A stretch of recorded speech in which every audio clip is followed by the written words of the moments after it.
La Commission européenne reconnaît qu'un miel sur 3 vendu en grande surface est un miel frauduleux. Ça veut dire quoi ?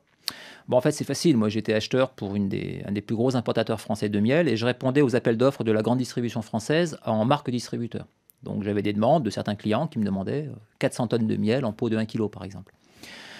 Et les prix qui m'étaient demandés faisaient qu'on ne pouvait pas proposer du vrai miel à ce prix-là. Donc, ce qu'on faisait, c'est qu'on achetait du miel chinois, entre guillemets, donc des produits fabriqués en Chine, qui était en réalité un assemblage de sirop de sucre, colorant, arôme, qu'on conditionnait. Donc, pas de miel du tout. Pas de miel du tout. Rien provenant des abeilles. Non, ça n'avait jamais vu une abeille, ni de près, ni de loin.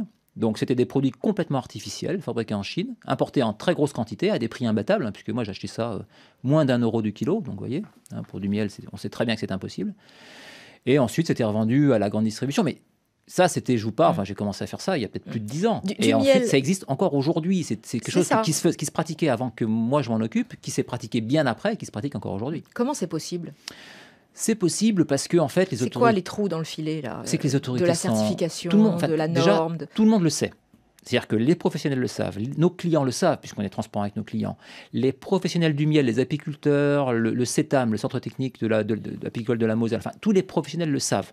On sait très bien, la plus grosse fraude aux États-Unis concernait du miel importé de Chine, donc tout le monde sait très bien que le miel chinois n'est pas du miel. On sait en plus qu'il y a quasiment plus d'abeilles en Chine, tellement c'est un pays qui est pollué. Sauf que le consommateur ne va jamais voir miel de Chine sur le pot. Non, mais justement, en fait, le problème, c'est que... Vous parlez même d'un miel avec un miel chinois avec un certificat d'origine argentine. Argentine, Vietnam, oui, bien sûr. Il n'y a rien de plus facile que recevoir un conteneur de miel chinois dans n'importe quel pays un petit peu laxiste et de réobtenir un certificat d'origine pour le réexpédier.